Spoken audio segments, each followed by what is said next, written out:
الحمد لله كفى وسلام على عباده الذين اصطفى أما بعد قال الله تبارك وتعالى في كلامه المجيد والفرقان الحميد بعد أعوذ بالله من الشيطان الرجيم بسم الله الرحمن الرحيم ألا يعلم من خلق وهو اللطيف الخبير وقال تعالى في مقام آخر هو معكم أينما كنتم سبحان ربك رب العزة عما يصفون وسلام على المرسلين والحمد لله رب العالمين اللهم صل على سيدنا محمد وعلى آل سيدنا محمد بارك وسلم اللهم صل على سيدنا محمد وعلى آل سيدنا محمد بارك وسلم اللهم صل على سيدنا محمد وعلى آل سيدنا محمد بارك وسلم تو ہی ڈوبوئے تو ہی تیرائے تو ہی بیڑا پار لگائے بے آسوں کی آس ہے تو ہی جاگتے سوتے پاس ہے تو ہی چمکار کے مارے مار کے پھر چمکارے۔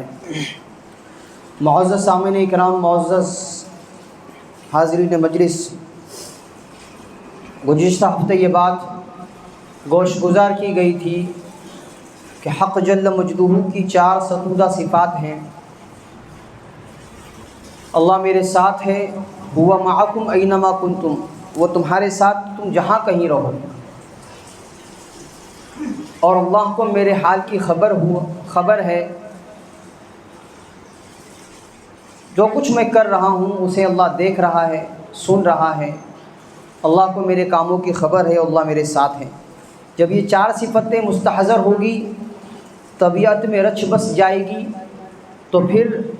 حضرت انسان کے لیے گناہوں کا بچنا آسان ہو جائے گا، وہ نیکوکاروں کی زندگی گزارنے لگے گا، برائی اور برائی سے متعلق چیزوں کو چھوڑ بیٹھے گا۔ ایک اور فائدہ اس استحضار کا ایمان والے بندے کو ہوتا ہے کہ جب اس کو یہ استحضار ہوتا ہے کہ اللہ میرے ساتھ ہے، اللہ مجھے دیکھ رہا ہے، جو کچھ میرے ساتھ ہو رہا ہے اللہ کو اس کی خبر ہے، تو پھر وہ اللہ کے غیر سے بے نیاز ہو جاتا ہے، دنیا اور دنیا کی ساری چیزوں سے کٹ جاتا ہے، وہ خدائے وحدہ لا شریک لہ پر مکمل کامل ترین یقین کر لیتا ہے اور اپنے آپ کو اللہ کے سپرد کر دیتا ہے۔ اس کی مثال سیدنا ابراہیم علیہ السلام کا وہ واقعہ ہے کہ جس میں ان کی قوم کے لوگوں نے انہیں آگ کے حوالے کرنے کا فیصلہ کیا۔ اتنی بڑی آگ کے پاس کوئی جا نہ سکے، جھولے سے پھینکنے کا طے کیا گیا کہ جھولے میں بٹھا کر انہیں آگ کے حوالے کیا جائے گا۔ ابراہیم علیہ السلام آگ جھولے میں بٹھا کر پھینک دیے گئے، اب وہ ہوا میں ہے، آگ میں گرنے کے قریب ہے۔ جبرائیل علیہ السلام اللہ تبارک و تعالیٰ سے عرض کر رہے ہیں کہ اللہ، آپ نے مجھے اپنے بندوں کی مدد کے لیے متعین کیا ہے، کیا میں ابراہیم کی مدد کروں؟ تو اللہ تبارک و تعالیٰ کی جانب سے حکم ہو رہا ہے کہ اگر مدد لے لے تو کر لو۔ وہ گئے اور انہوں نے حضرت ابراہیم علیہ السلام سے دریافت کیا، اللہ کا حاجہ، کیا تمہیں میری ضرورت ہے، میں تمہاری مدد کروں؟ ایسے حال میں کہ زندگی کے سارے اسباب ختم ہو چکے ہیں، اب آگ میں گرنے کے قریب ہے، ابراہیم علیہ السلام اپنی اس یقینی کیفیت کے ساتھ پوچھ رہے ہیں کہ اللہ کو میرے اس معاملے کی خبر ہے، اللہ جانتے ہیں جو میرے ساتھ ہو رہا ہے؟ تو کہا کہ ہاں، اللہ کو خبر ہے آپ کے اس معاملے کی۔ تو ابراہیم علیہ السلام نے جواباً ارشاد فرمایا، حسبی من سوالی علمہ بحالی، کہ میرے اس جاننے نے کہ اللہ کو میرے اس معاملے کی خبر ہے، مجھے اللہ کے غیر سے مدد مانگنے سے بے نیاز کر دیا۔ جبرائیل، مجھے تیری کوئی ضرورت نہیں، اللہ جب جانتے ہیں کہ میرے ساتھ یہ ہو رہا ہے، مجھے کسی کی پرواہ نہیں۔ تو پھر براہ راست اللہ تبارک و تعالیٰ نے اس آگ سے مخاطب ہو کر ارشاد فرمایا قلنا یا نار کونی بردًا وسلاما علی ابراہیم، اے آگ تو ٹھنڈی اور سلامتی کا ذریعہ بن ابراہیم کے لیے۔ کامل ترین یقین بندے کو مل جاتا ہے جب وہ یہ استحضار کر لیتا ہے کہ اللہ میرے ساتھ ہے، اللہ کو میرے کام چیزوں کی خبر ہے، جو میرے ساتھ ہو رہا ہے اللہ اس کو دیکھ رہا ہے، تو وہ موحد بن جاتا ہے، توحید کامل اسے نصیب ہو جاتی ہے۔ ایک اور مثال بارہا آپ نے سنا ہوگا، موسیٰ علیہ السلام فرعونیوں کے پاس سمجھانے کے لیے، سمجھانے بجھانے کے باوجود نہیں ماننے پر بنی اسرائیل کو لے کر نکل رہے ہیں۔ سمندر سامنے ہے، پیچھے فرعون کا ٹھاٹے ماتا لشکر ہے، آگے پانی کا دریا، پیچھے فرعون کے لشکر کا دریا۔ قال اصحاب موسیٰ انا لمدرکون، موسیٰ علیہ السلام کی قوم کہنے لگی موسیٰ ہم تو دھر لیے گئے، ہم دھر لیے گئے، آگے سمندر ہے جائیں گے تو ڈوب جائیں گے، پیچھے فرعونی لشکر ہے کہ قریب ہے کہ وہ ہم کو پکڑ لے گا، دھر لے گا اور ہلاک کر دیے جائیں گے۔ ایک یقین بھری آواز موسیٰ علیہ السلام کی آئی، فرمایا کلا ان معی ربی سیہدین، ہرگز ایسا ہو نہیں سکتا کہ اللہ تبارک و تعالیٰ نے انہیں رسول بنا کر بھیجا اور ان کی قوم کو نجات دینے کا وعدہ کیا اور وہ ہلاک کر دیے جائیں، ایسا ہو نہیں سکتا، ہرگز نہیں، ایسا نہیں ہوگا، ان قریب میرا پروردگار میری رہنمائی کرے گا۔ زندگی کے سارے سامان ختم ہو جاتے ہیں اور ایک یقین ہوتا ہے کہ اللہ میرے ساتھ ہے، اللہ مجھے دیکھ رہا ہے، اللہ کو میرے چیزوں کی خبر ہے، اللہ اس یقین کی بدولت اسے نجات دے دیتے ہیں۔ ایک اور فائدہ، جب یہ استحضار ہوتا ہے کہ اللہ تبارک و تعالیٰ کو میری ساری چیزوں کی خبر ہے، اللہ میرے ساتھ ہے، اللہ سن رہے ہیں، اللہ دیکھ رہے ہیں میرے حال کو، تو ایک داعی کے لیے مدد ملتی ہے، اللہ کے بندوں کو اللہ کا پیغام پہنچانے والے کے لیے مدد ملتی ہے، اس کو ایک دھارس ملتی ہے۔ موسیٰ علیہ السلام سے جب اللہ تبارک و تعالیٰ نے فرمایا کہ جاؤ فرعون کے پاس، اسے میری بات سمجھاؤ، تو ایک اندر کا ڈر تھا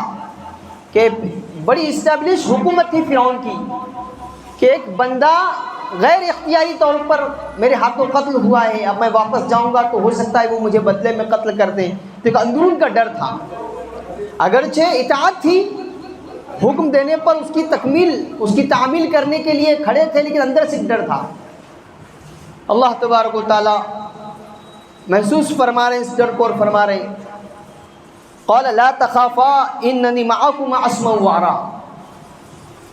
موسیٰ مت ڈرو، نہ گھبراؤ، میں تم اور تمہارے بھائی ہارون کے ساتھ ہوں، تم دونوں جاؤ، میں تم دونوں کے ساتھ ہوں، جو کچھ تم فرعون سے کہو گے میں اس کو سنوں گا، جو کچھ تمہارے ساتھ وہ معاملہ کرے گا اس کو میں دیکھوں گا، تو جب میں سنتا دیکھتا پروردگار تمہارے ساتھ ہوں تو کیوں گھبراتے ہو، جاؤ میرے نام کو بلند کر کے آؤ۔ ایک ڈھارس ملتی ہے، ایک امید ملتی ہے کہ اللہ تبارک و تعالیٰ جب ہمارے ساتھ ہیں، ہمارے معاملے کو اللہ دیکھ رہے ہیں، سن رہے ہیں، تو ہمارے ساتھ برا نہیں ہو سکتا۔ آپ جانتے ہیں ہجرت کے موقع کا وہ واقعہ کہ قتل کا منصوبہ بن چکا ہے، اللہ کے نبی صلی اللہ تعالیٰ علیہ وسلم سیدنا ابو بکر صدیق رضی اللہ تعالیٰ عنہ کے ساتھ ہجرت کے لیے نکل پڑے ہیں، غار ثور میں پناہ لی گئی، ٹھہراؤ کیا گیا کہ ٹھہریں گے، اور چاروں طرف سے دشمنوں نے گھیر رکھا ہے، غفا کی غار تک، غار کی وہ جو سوراخ ہے غفا ہے وہاں تک پہنچ چکے ہیں۔ حضرت ابو بکر صدیق رضی اللہ تعالیٰ عنہ فرما رہے میں ان کے قدموں کو دیکھ رہا ہوں کھڑے ہوئے ہیں، اگر وہ جھانک کر نیچے دیکھ لیتے تو ہم نظر آ جاتے، اتنے قریب پہنچ گئے۔ اور اس تذبذب بھری کیفیت میں، اس خوف بھرے ماحول میں اللہ کے نبی صلی اللہ تعالیٰ علیہ وسلم سیدنا ابو بکر صدیق رضی اللہ تعالیٰ عنہ سے فرما رہے ہیں لا تحزن ان اللہ معنا، نہ گھبراؤ، ڈرو مت، خوف مت کرو، اللہ ہمارے ساتھ ہے۔ یہ جو یقین ہے کہ اللہ ہمارے ساتھ ہے، یہ یقین بندے کو بڑی بڑی مشکلات سے باہر نکالتا ہے، بڑی بڑی کٹھنائیوں سے باہر نکالتا ہے، کہ وہ یقین ہے اللہ میرے ساتھ ہے، اللہ مجھے دیکھ رہا ہے، اللہ مجھے سن رہا ہے، میرے چیزوں کی، میرے کاموں کی، میرے حال کی اللہ کو خبر ہے۔ اور پھر جیسے گزشتہ ہفتے بھی بتایا گیا، ان تمام چیزوں کے بعد ایک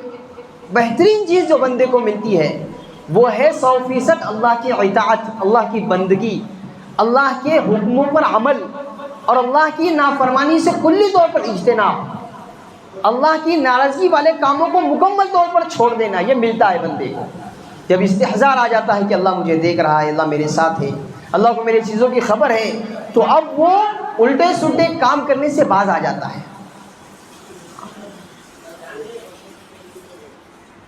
امیر شاہ نامی ایک بادشاہ گزرا ہے، وہ اپنے دور حکومت میں سفر پہ تھا، اس کے جو ساتھ والے لوگ تھے، اس کے وزراء، اس کے سپاہی، ایک جگہ پڑاؤ ڈالنے کے بعد وہ پھیل گئے۔ ان میں سے کچھ لوگوں کو ایک گائے نظر آئی، جانور، بڑا جانور نظر آیا۔ انہوں نے سوچا کہ یہ کوئی اس کا مالک تو دکھ نہیں رہا ہے، ہم اس کو پکڑ لیتے ہیں، ذبح کر لیتے ہیں، کھا لیتے ہیں۔ انہوں نے کیا، اس کو پکڑا، اس کو ذبح کیا، کھا گئے۔ وہ ایک بڑھیا کی تھی، اس کو جب معلوم ہوا اور ڈھونڈنے کے بعد نہیں ملی تو اس نے تلاش کرنے کے بعد اس کو معلوم ہوا کہ امیر شاہ کے وزیروں نے اس کو پکڑا ہے اور اس کو استعمال کر لیا ہے۔ ان کے پاس جا کر اس نے کہا کہ یہ واحد ایسی چیز تھی کہ جس سے میرا گزر بسر ہوتا تھا، اس کے دودھ سے، اس کے دہی سے میرا گھر چلتا تھا۔ ٹھیک ہے، اب تم نے کھا لیا، ایک کام کرو، اس کا معاوضہ مجھے دے دو، میں دوسری لے لوں گی تاکہ اس سے میرا گھر چلے، گزر بسر ہو۔ انہوں نے انکار کر دیا، نہیں دیتے ہم تجھے معاوضہ، نہیں دیتے۔ کہا ٹھیک ہے، امیر شاہ کے پاس مجھے جانے دو، میں اس کے پاس سے لے لوں گی۔ تو اس کے پاس جانے سے بھی منع کر دیا کہ اس کو معلوم ہوگا تو وہ ہمیں قتل کرا دے گا یا اپنے کام سے ہمیں بازو کر دے گا، معزول کر دے گا۔ پہنچنے بھی نہیں دیا اور معاوضہ بھی نہیں دیا، بڑی پریشان، کیا کیا جائے۔ لوگوں سے رائے مشورہ کرنے کے بعد لوگوں نے اس کو بتایا کہ 3 دن کے بعد امیر شاہ اپنے گھر واپس جانے والا ہے، اور واپسی کے لیے ایک پل ہے کہ اس کے علاوہ کہیں اور جگہ سے جا نہیں سکتے، اس پل پر جا کر تم رک جاؤ، امیر صاحب جب وہاں سے گزرے تو تم مطالبہ کرنا، وہ تم کو قیمت دے دے گا۔ وہ بڑھیا پل پر رکی، جیسے ہی امیر شاہ کی سواری گزرنے لگی اس نے پکڑ لیا۔ امیر شاہ نے دیکھا کہ بڑھیا نے اس کی سواری کو پکڑا ہے۔ اس نے کہا کیا ہوا اماں، کیوں مجھے رکایا؟ تو کہا تجھ سے ایک بات کرنی ہے۔ کیا بات ہے؟ تو کہا تیرا میرا ایک معاملہ ہے، پوچھنا چاہتی ہوں اس پل پر حل کرائے گا یا پل صراط پر حل کرائے گا؟ جیسے ہی امیر شاہ نے یہ جملے سنے اس کے تو رونگٹے کھڑے ہو گئے، وہ نیچے اتر گیا۔ کیا ہوا اماں، کیا بات ہے؟ تو اس نے پورا واقعہ بتایا کہ تیرے وزراء نے ایسے ایسے کیا ہے، میرا جانور وہ کھا گئے، قیمت بھی نہیں دے رہے ہیں، تجھ تک پہنچنے کی کوئی راستہ میرے لیے نہیں چھوڑا ہے۔ تو امیر شاہ نے 7 جانوروں کی قیمت اس کو دی اور کہا اماں اسی پل پر معاف کر دینا، پل صراط پر پوچھ اور حساب کتاب کے لیے میری وقات نہیں ہے، میری حیثیت نہیں ہے۔ یہ جو استحضار ہے کہ اللہ تبارک و تعالیٰ کے روبرو مجھے کھڑا ہونا ہے، اللہ جانتے ہیں ساری چیزوں کو جو میں کر رہا ہوں، تو یہ باز آ جاتا ہے بندہ الٹے سلٹے کام کرنے سے۔ اور ایسا سنہرا دور، ایسی سنہری تاریخ بنتی ہے کہ ان واقعات کو، ان چیزوں کو سن کر بہت زیادہ بندہ آشاش کرنے لگتا ہے کہ ایسے بھی کھڑے لوگ، ایسے بھی فرشتہ صفت لوگ دنیا میں گزرے ہیں۔ ایک بہت زیادہ امیر ترین بندہ جس کو اللہ نے بہت مال دے رکھا ہے، وہ سفر پر ہمیشہ رہتا تھا، اجناس کا اس کا کاروبار تھا۔ یہ جو ہمارے رو میٹیریل ہوتے ہیں، گیہوں، گندم وغیرہ، چاول، یہ ساری چیزوں کی جو کھیتیاں ہوتی ہیں وہاں سے وہ گلے اٹھاتا تھا اور شہر میں لا کر اس کو بیچتا تھا۔ تو یہ جو کھیتی اگنے کے بعد کا وقت ہے، 3 سے 4 مہینے ان تمام کھیتیوں سے اناج جمع کرنے میں اسے لگتے تھے، اتنا وقت اس کو لگتا تھا تمام اجناس جمع کرنے میں۔ ہر بار یہ جاتا اپنے گھر سے 3-4 مہینے رہتا، واپس آتا، اس کو خیال آیا کہ یہ 3-4 مہینے کا وقت ہے، میں اپنے آپ کو پاکیزہ نہیں رکھ سکتا، اپنے نفس پر قابو نہیں رکھ سکتا، کیوں نہ ایسا ہو کہ میں وہاں پر بھی ایک نکاح کر لوں، 3-4 مہینے وہاں رہوں، اس کے بعد اپنے گھر واپس آ جاؤں۔ اور یہ جو میری گھر والی ہے اس کو بتانے کی ضرورت نہیں، اس لیے کہ 3 مہینے بعد میں واپس آنے والا ہوں، اس کو کیوں میں تکلیف دوں اور اس کو دلی اذیت پہنچاؤں۔ وہاں پر اس نے بات چلائی تو ایک خاتون جو بے سہارا تھی، اس نے دیکھا کہ مجھے عزت بھری زندگی ملنے والی ہے، میرا ایک شوہر ہوگا، ٹھیک ہے 3 مہینے کے لیے وہ رہیں گے، میرا سارا خرچہ اٹھائیں گے اور جانے کے بعد بھی سارے اخراجات وہ اٹھانے کے لیے تیار ہیں، تو وہ راضی ہو گئی، اس نے وہاں نکاح کر لیا۔ 3 مہینے کے بعد جب وہ واپس گھر آیا تو بیوی نے محسوس کیا، برتاؤ سے، حرکتوں سے، بات چیت سے محسوس ہوتا ہے عورت کو کہ بدلے بدلے میرے سرکار نظر آتے ہیں، کہ جو پہلے آتے جاتے تھے اب جو آ جا رہے ہیں فرق ہے۔ 1 مرتبہ ہوا، 2 مرتبہ ہوا، اسے شک ہوا، اس نے ایک بڑی بی کو رقم دے کر بھیجا کہ فلاں شہر جاؤ، میرے شوہر وہاں 3 مہینے رہتے ہیں، وہاں وہ کیسے رہتے ہیں یہ دیکھ کر آؤ۔ وہ بڑی بی گئی، وہاں جا کر اس نے پوری صورتحال کا جائزہ لیا، معلوم ہوا کہ نکاح کر لیا ہے، اور 3 مہینے کے بعد وہ یہاں آتے ہیں۔ ساری جب باتوں کی خبر دی تو اس کو تھوڑا سا برا لگا اندر سے، لیکن چونکہ نیک صفت عورت تھی، اس نے سوچا کہ واقعی یہ پاک دامن رہنا چاہتے ہیں، اور جب میرے سارے خرچے پورے کر رہے ہیں، میری ساری ضرورتیں پوری ہو رہی ہیں، مجھے کوئی کمی محسوس نہیں ہو رہی ہے، تو کیوں میں بات کو چھیڑ کر دل کو میلا کروں، زبان کڑوی ہوگی، بات زہریلی نکلے گی، اس سے اچھا ہے کہ چپ ہی رہو۔ اس نے اپنے شوہر کو بتایا نہیں، یہ معاملہ چلتا رہا۔ خدا کا کرنا ایسے ہوا کہ ایک عرصے کے بعد اس بندے کو اٹیک آیا، دنیا سے وہ چلا گیا، بہت مالدار بندہ۔ دنیا سے جانے کے بعد اب اس کی وراثت تقسیم ہو رہی ہے، بٹ رہی ہے، اور اس خاتون کے حصے میں 4 بوری چاندی کے سکوں سے بھری 4 بوریاں اس کے حصے میں آئی۔ چاندی کے سکے چلا کرتے تھے، 4 بوری اس کے حصے میں آئی، کوئی جاننے والا نہیں، لوگوں کو معلوم ایک ہی بیوی ہے، اس کے حصے میں 4 بوری دے دی گئی۔ اب اس اکیلی کو معلوم ہے کہ میرے شوہر کی ایک اور بیوی بھی ہے جو دوسرے شہر میں رہتی ہے۔ اسی خاتون کو اس نے بلایا اور 2 بوری دے کر، اس کی اجرت دے کر کہا کہ کچھ نوجوانوں کو ساتھ میں لے جاؤ، اور یہ 2 بوریاں اشرفیوں کی، جو چاندی کے اشرفیاں، وہ لے جا کر اس خاتون کو دے دو، خبر بھی دے دینا کہ تمہارے شوہر کا انتقال ہوگا، اور یہ وراثت میں 4 بوریوں میں سے 2 بوری تمہارے حصے میں آئی ہے۔ وہ لے کر چلی بڑی بھی، وہاں گھر پہنچ کر اس نے پہلے تو اطلاع دی کہ تمہارے جو شوہر تھے وہ انتقال کر گئے۔ اس کو بہت زیادہ غم ہوا، رونا دھونا ہوا۔ کچھ دیر کے بعد جب صبر آیا تھوڑا سا، تو اس نے وہ 2 بوریاں دی ان کو، کہ یہ ان کی پہلی بیوی کو معلوم تھا پہلے سے کہ آپ بھی ان کی بیوی ہو، اور ان کے حصے میں 4 بوریاں آئی تھیں، انہوں نے 2 بوریاں آپ کے حصے کی آپ کو بھجوائی ہے۔ اور زیادہ اس کو ملال ہوا، روئی دھوئی، اور اس کے بعد اس نے کہا کہ میں تم کو اجرت دیتی ہوں، اب یہ 2 بوریاں تم لے جا کر اس پہلی خاتون کو دے دو۔ ایسا کیوں؟ تو کہا کہ آخری بار جب وہ آئے تھے تو ہماری کچھ کہا سنی ہوئی، بہت زیادہ بات بڑھ گئی، تو انہوں نے مجھے طلاق دے دیا تھا، اب میں ان کی بیوی نہیں رہی، اس لیے ان 2 بوریوں پر میرا کوئی حق ادھیکار نہیں ہے، وہ اکیلی ہی اس کی وارث ہے اور اس کی حقدار ہے، آپ لے جا کر اس کو دے دو۔ یہ ستودہ صفات،